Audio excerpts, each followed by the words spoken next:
Atos 1, verso 16 ao 18.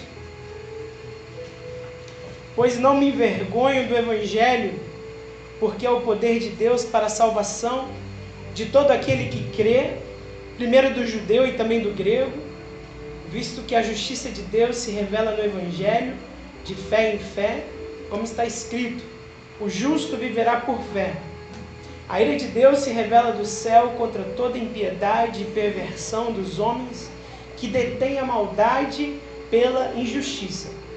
Como eu falei na última pregação, a ideia é fazermos exposição desse texto. Esse texto ele é central, ele é um texto muito importante para a nossa fé, ele é mister que entendamos esse texto. Por isso vale a pena debruçarmos sobre ele. Na última vez que preguei, eu falei que a gente ia inicialmente focar no verso 16, e dividir ele em 3 partes, para depois prosseguir para o verso 17 e o verso 18. Então, isolando o verso 16, ficaria assim, e não feche sua Bíblia, meu irmão, fique com a Bíblia aberta aí. Pois não me envergonho do Evangelho, porque é o poder de Deus para a salvação de todo aquele que crê, primeiro do judeu e também do grego. Então, na última pregação, nós perguntamos por que Paulo disse, não me envergonho do Evangelho. Esse foi a base de exposição da nossa última pregação. Hoje nós vamos tentar expor o que quer dizer que o Evangelho é o poder de Deus para a salvação. Esse será o sermão de hoje. E por isso que eu disse que Deus já está falando desde o início do culto. Numa próxima oportunidade, nós vamos tentar entender, tentar expor nesse versículo 16, de que tipo de crença Paulo fala quando ele se refere, quando ele diz todo aquele que crê. Essa crença é uma crença humana, é um dom de Deus. Essa será a nossa próxima ministração, se Deus assim permitir. Então, na última pregação, por que não me envergonho do Evangelho, nós aprendemos aqui que Paulo falou que não se envergonhava do Evangelho porque ele sabia que o Evangelho era o poder de Deus para salvar bárbaros e ignorantes. Paulo conhecia bem o poder do Evangelho, pois através de Jonas, um profeta que não queria pregar a bárbaros, Deus salvou toda uma cidade.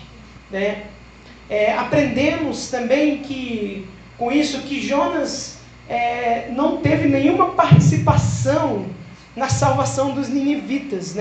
Deus permitiu que isso acontecesse para nos mostrar o seu monergismo, na salvação. Porque Jonas, na verdade, nem queria que os ninivitas fossem salvos. Aprendemos que o próprio Paulo era um bárbaro, ele mesmo perseguia a igreja e, portanto, perseguia Cristo. Paulo conheceu o poder do Evangelho no caminho para Damasco. Aprendemos com isso que toda obra de salvação, ela vem do Senhor. E é isso que quer dizer monergismo, ação de um só. A sua salvação é monergista, ela é a ação de um só, e esse é Deus. Amém, queridos? Aplicamos isso em nossas vidas como um incentivo à pregação do Evangelho. Podemos pregar o Evangelho a quaisquer pessoas, pois Deus é poderoso para salvar. A salvação não depende de nós, mas de Deus.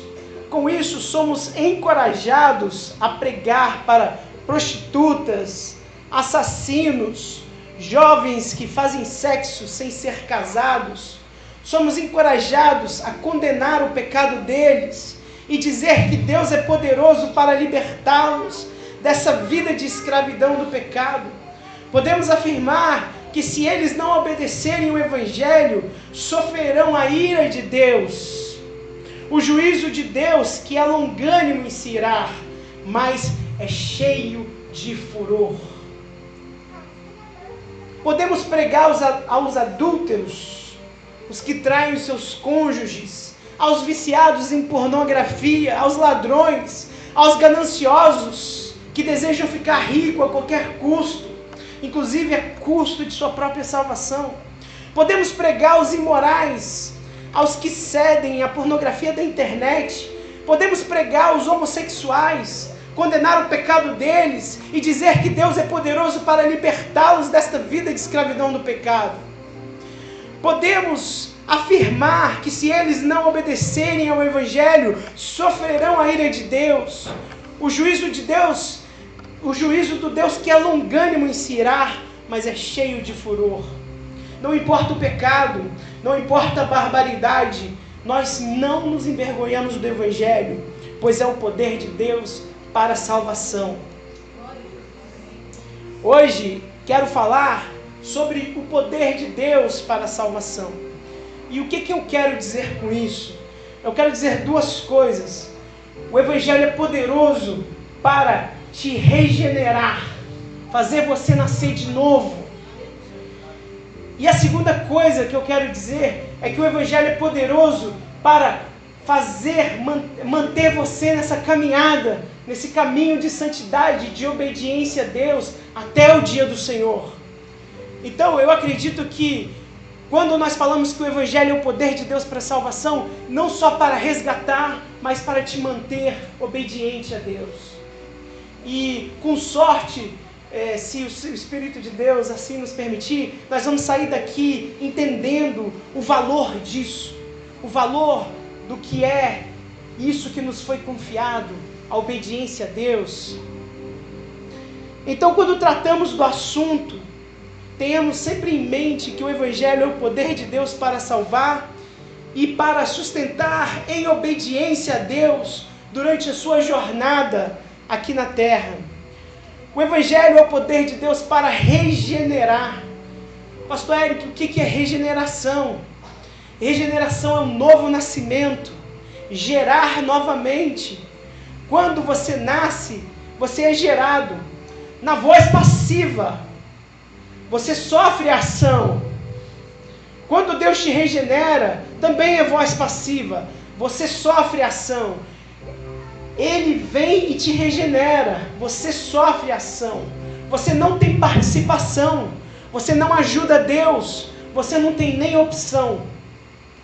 Antes de tudo, antes mesmo de você crer no Evangelho, Deus te regenerou. É preciso nascer de uma nova vontade para que você obedeça a Cristo.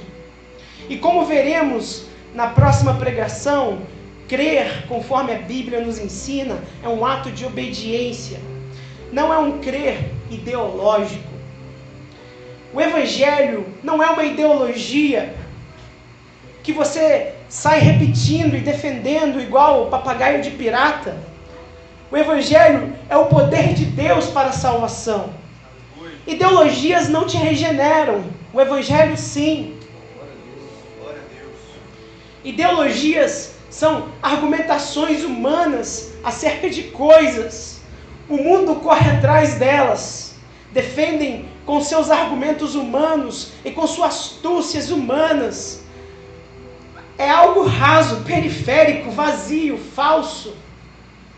Existem vários tipos de ideologia. Ideologia comunista, ideologia socialista, pessoas que defendem aborto, pessoas que defendem casamento gay, defendem liberalismo moral, defendem tudo aquilo que é contrário à verdade de Deus, defendem tudo que é contrário ao Evangelho. A ideologia é um assento confortável, desenhado e personalizado para a sua consciência se acomodar sem alardes no ônibus que destina para o inferno. Eu repito isso.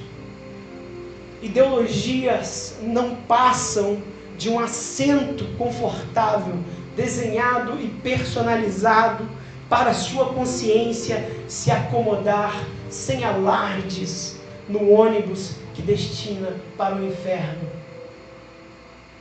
No máximo, é isso que a ideologia vai te proporcionar: paz de consciência na desobediência da palavra de Deus. Quão terrível é isso! Quando chegarmos no verso 18, se Deus nos permitir, vamos entender que Deus derrama sua ira sobre essas pessoas com tais posturas. Quão terrível é a ira de Deus! A ideologia te custa caro, sua alma. Ela só tem um objetivo: acomodar sua consciência naquele assento confortável. Isso é terrível. Em 1 Timóteo 4, do 1 ao 3, não precisa abrir, continua aí no texto central. Paulo diz o seguinte: ora, o Espírito afirma expressamente que nos últimos tempos alguns apostatarão da fé por obedecerem a espíritos enganadores, a ensinos de demônios, pela hipocrisia dos que falam mentira e têm cauterizado a própria consciência, que proíbem o casamento e exigem abstinência de alimentos que Deus criou para serem recebidos com ações de graças pelos fiéis, por quantos conhecem plenamente a verdade. Ideologia é um tipo de apostasia. Ideologia proíbe o casamento, proíbem a família, militam contra os valores do sagrado matrimônio. Ideologias facilitam divórcios, distorcem o conceito de família, de casamento. Ideologias inventam nomes, como por exemplo, heteronormativo, que quer dizer mais ou menos isso.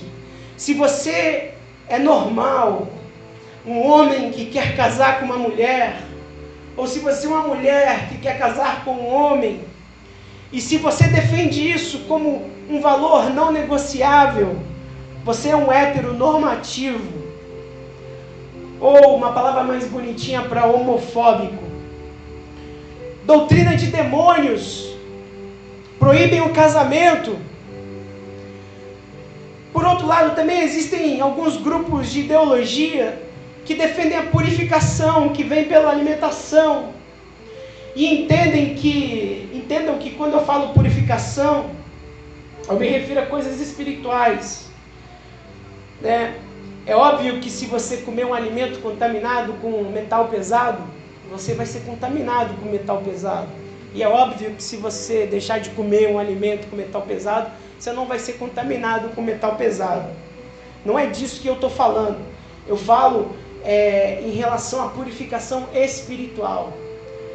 O valor espiritual que você atribui a tal dieta, né? Vou dar um outro exemplo do que eu não estou falando. Uma pessoa decide fazer uma dieta detox, né, para limpar o corpo de toxinas. Isso é tranquilo, né? Você não está atribuindo nada espiritual àquilo, né? Você está querendo eliminar algumas toxinas e está usando algumas dietas que vão proporcionar isso. Isso é tranquilo, não tem espiritualidade nisso, não tem espiritualismo nisso.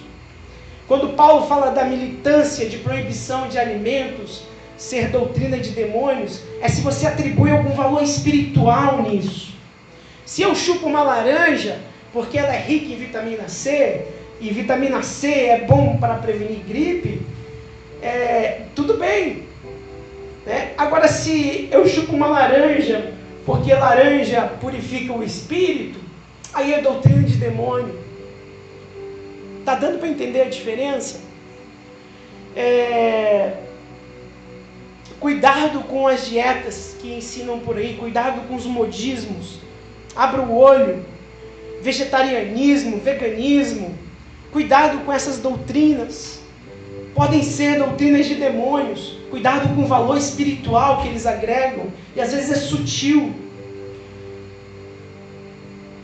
Eu vou dar o meu exemplo. Eu faço uma dieta chamada low carb. Low carb, high fat. Que é basicamente você diminui o consumo de carboidrato, aumenta o consumo de gordura animal e com isso você diminui o seu nível de insulina no corpo e você entra em modo de emagrecimento, né? Isso é ciência, é fisiologia, é bioquímica, não tem nada de espiritual nisso. Mas, no meio dessa dieta, existem aqueles que enveredam pelo caminho da dieta low carb paleolítica, que aí já é uma doutrina de demônio, porque você começa a assumir como verdade a teoria da evolução. Você começa a defender que você só come comida que os seus ancestrais, que viviam na caverna, os primeiros seres humanos evoluídos, comiam. Aí é doutrina de demônio, porque eu estou atribuindo valor espiritual à dieta. Eu estou negando o evangelho para fazer aquela dieta. Isso é doutrina de demônios. Tudo isso é ideologia, queridos. E o Espírito alerta sobre essas ideologias, essas doutrinas, gayismo, naturalismo, mas elas só têm poder de te cegar, de te levar para longe da salvação. Essas ideologias nunca te salvarão, porque um militante gay acha que ele vai ganhar o que espera ele lá na frente, porque alguém místico que deixa de comer alguma coisa para se purificar, acha que vai ganhar o que espera eles lá na frente. O salário disso é morte, condenação, tormenta, inferno. O Evangelho não. O Evangelho é o poder de Deus para a salvação de todo aquele que crê. O Evangelho é algo genuíno, de dentro para fora. Regeneração. Primeiro Deus te transforma. Depois Ele te dá fé e em seguida você obedece e luta contra o pecado. O Evangelho não é ideologia. Você pode até conhecer pessoas que adotaram o Evangelho como uma ideologia, mas essas pessoas não são cristãos de verdade, são apenas nominais, são figurantes. Deus busca adoradores que o adorem em espírito e em verdade. Pessoas regeneradas que o obedecem através de seu espírito. No verdadeiro cristianismo, Deus te regenera através do teu espírito e te faz obedecer a sua palavra através do seu espírito. O Espírito de Deus. João 3,3. A isso Jesus respondeu: em verdade te digo, que se alguém não nascer de novo, não pode ver o reino de Deus. Se Deus não te regenerar, você nem vê o reino de Deus. É por isso que o Evangelho é autêntico, porque primeiro Ele te regenera, primeiro Ele faz você nascer de novo, primeiro Ele te transforma, depois você começa a caminhar na palavra de Deus, militando contra o pecado, e é algo autêntico, é algo de dentro para fora, não é periférico.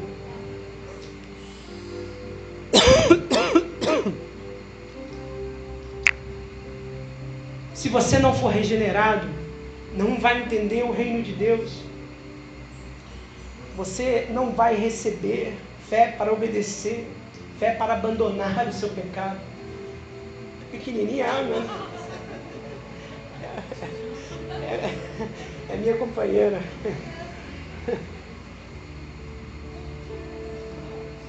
Não dá para perder a piada, né?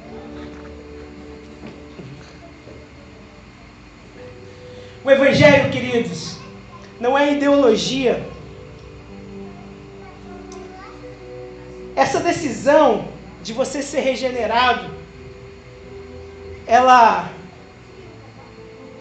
não vem do homem, não é o homem que decide por Deus.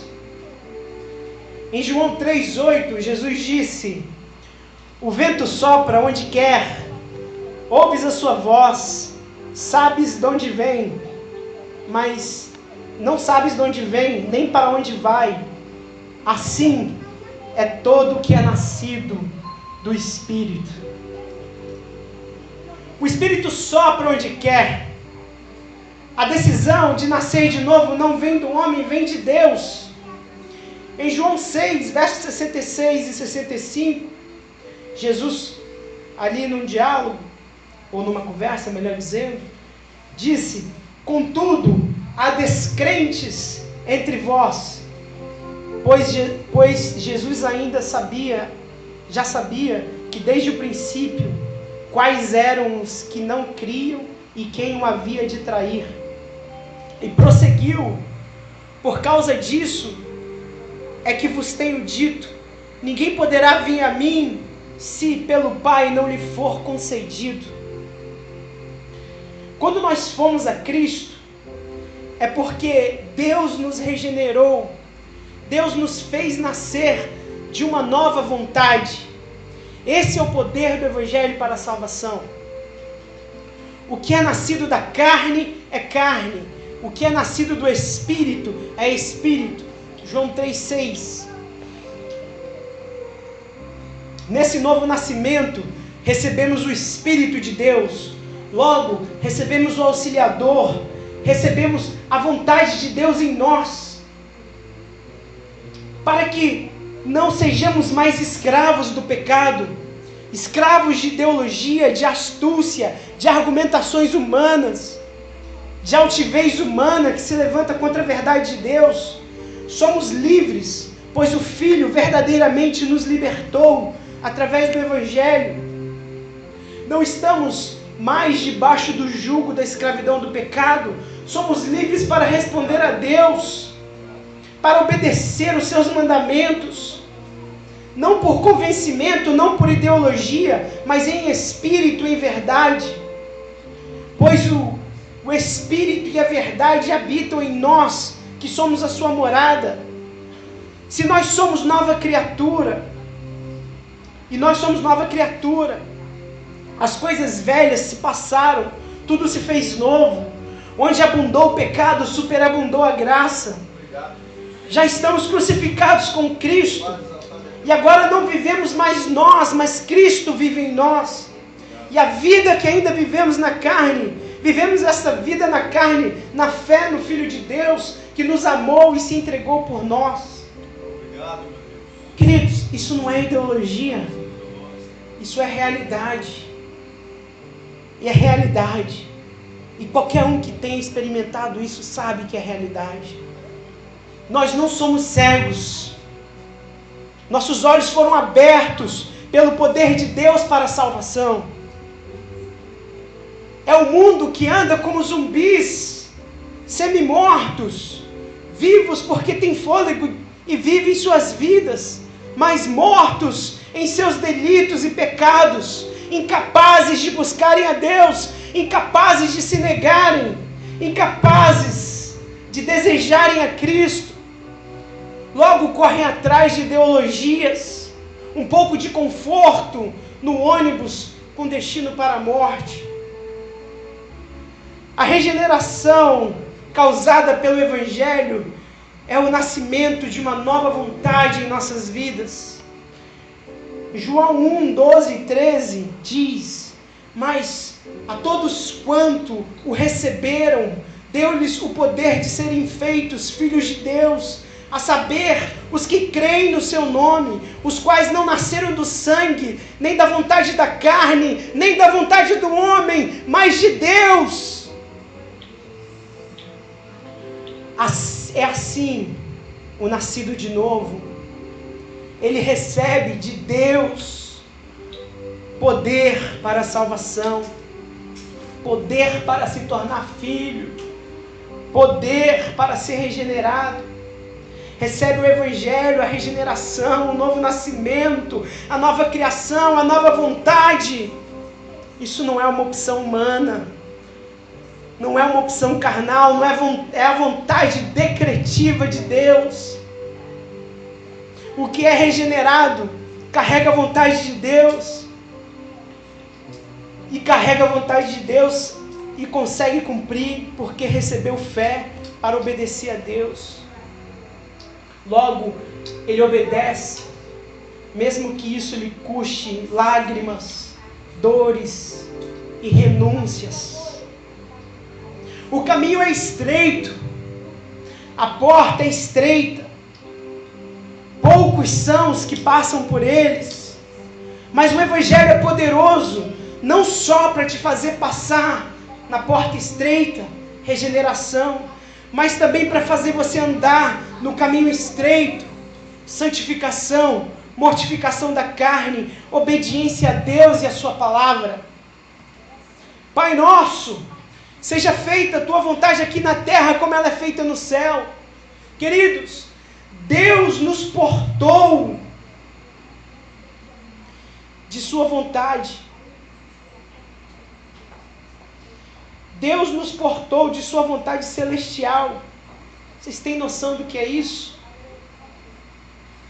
Deus nos portou da sua vontade celestial. Nós, ainda aqui na terra, podemos experimentar a obediência a Deus, mesmo enquanto estamos neste corpo mortal e enfermado pelo pecado. Nós podemos experimentar a boa, perfeita e agradável vontade de Deus, que é aquela que é cumprida lá no céu. Não é essa vontade soberana aqui na terra, não. Você, portador do Evangelho, portador da vontade de Deus, pode experimentar ainda neste corpo, através da santificação e da mortificação, a vontade celestial de Deus, que é boa, perfeita e agradável. Para pensar nisso um pouco. Isso não é tremendo? Isso não é incrível? Isso não é ideologia, queridos. Isso é o poder de Deus. É o Evangelho.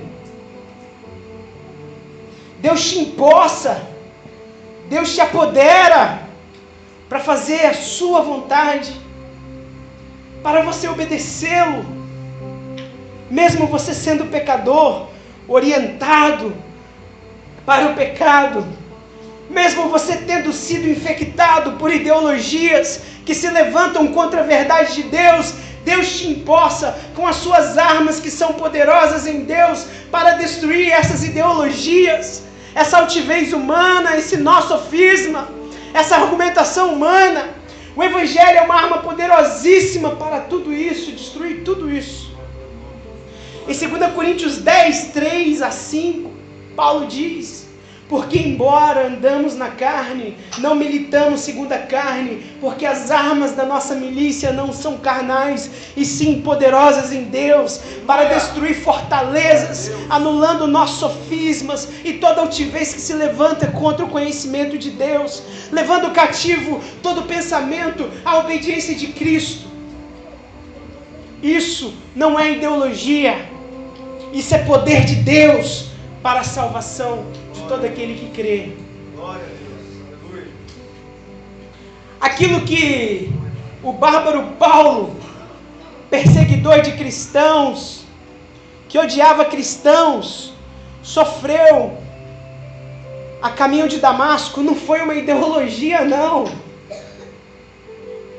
Paulo foi atropelado por uma Scania. Paulo colidiu de frente com uma carreta. Ele não queria se render a Cristo. Ele não achava que o cristianismo era verdadeiro. Ele achava que Deus estava do lado dele quando participou da morte de Estevão. Mas a caminho para Damasco, Jesus apareceu para ele. E ele caiu por terra. O homem Paulo foi derrotado pela graça irresistível de Deus.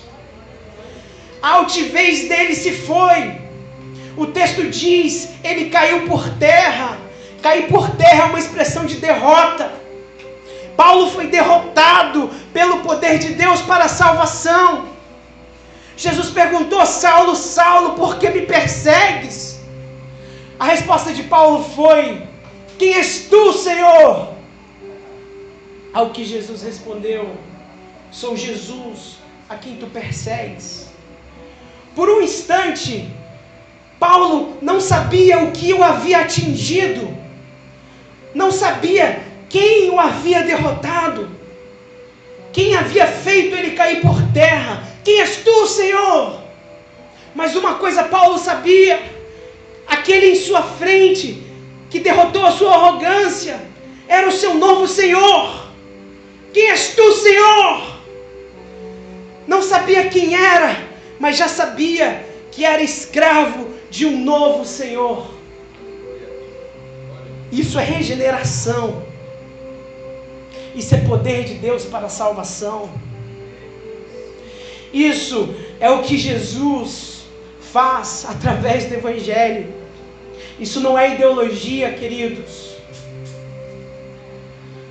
Toda ideologia de Paulo caiu, sucumbiu diante da glória do Cristo ressurreto em sua frente. Pois o poder do Evangelho para a salvação, segundo o mesmo Paulo escreveu, relatou lá em Efésios, é o mesmo poder que ressuscitou Cristo dentre os mortos. Não me envergonhe do Evangelho, pois é o poder de Deus para a salvação.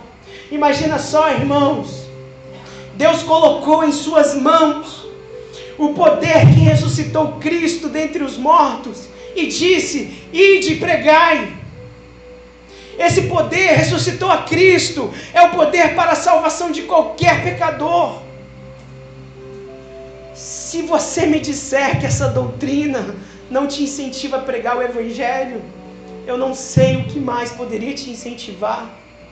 E de pregai a toda criatura, pois o Evangelho é o poder de Deus para a salvação de todo aquele que crê. Diga ao gay: você é escravo do pecado e você precisa desesperadamente de libertação. O Evangelho é a sua libertação, pois é o poder de Deus para a salvação. Se um pecador se submeter ao senhorio de Cristo, ele estará salvo do pecado, pois agora impera uma nova vontade em sua vida. Hoje em dia é muito comum dizer que homossexualismo não é uma opção, e sim uma orientação. Qual é a diferença? Dá no mesmo. Dá no mesmo. Quando entendemos que todo ser humano é pecador, entendemos que todos nós somos orientados a algum tipo de pecado. Com o homossexual não é diferente. Se ele é orientado a esse distúrbio sexual, é porque sua natureza pecadora o orienta. Assim como um heterossexual é orientado a fazer sexo antes do casamento, ou trair seu cônjuge, ou uma outra pessoa é orientada à pornografia.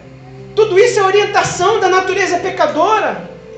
Mudar termos não ajuda. Pode trazer uma paz de consciência, mas não resolve o problema. Mudar termos pode torná-los mais complexos para serem explicados para alguém, e aí o pecador se sentir mais informado e com isso ter um ar de superioridade, onde quem é contra essa pessoa é apenas um ignorante, mas continua não resolvendo o problema. Não é de informação que o pecador precisa. Ele pode estudar à vontade seu pecado, pode chamar essa informação, inclusive de educação, se ele quiser. Continua não ajudando. Não é de informação, de ideologias disfarçadas de educação que uma pessoa precisa. É salvação que as pessoas precisam. Salvação. Esse é o remédio para isso. É a pregação do Evangelho, pois é o poder de Deus para a salvação. Não importa a barbaridade que alguém está metido, o nível de pecaminosidade que alguém se envolveu, o Evangelho continua sendo o poder de Deus para a salvação de todo aquele que crê. Se você se enquadra com um destes pecadores, necessitando do Evangelho, dê uma olhada à sua volta. Todas essas pessoas à sua volta, um dia estavam na sua posição, na sua situação. Um dia Deus as transformou pelo poder do Evangelho. Então não tenha medo. Não tenha medo, não resista o irresistível. Deixa Deus ser o Senhor da sua vida. Seja atropelado pela graça de Deus. E se você, meu irmão, minha irmã, já foi regenerado pelo Evangelho, não endureça o seu coração para o Espírito de Deus. Não resista o que é irresistível. Deixa Deus te capacitar para a obediência. Se renda à palavra. Santifique-se, mortifique-se. E para finalizar, meus irmãos, se você ouviu essa palavra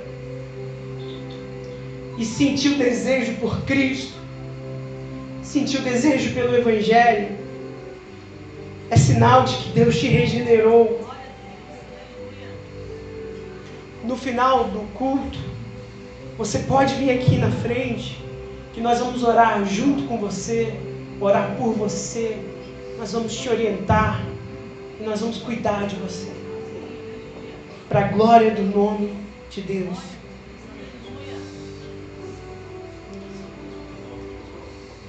Senhor, muito obrigado, Pai, pela Tua palavra, Deus. Pai, a palavra é Tua, o povo é Teu, os escolhidos são Teus. Pai, eu só sou um instrumento, Pai, que estou aqui na frente, Deus. Pai, que essa palavra também frutifique no meu coração, Pai, no coração de cada um aqui, Pai.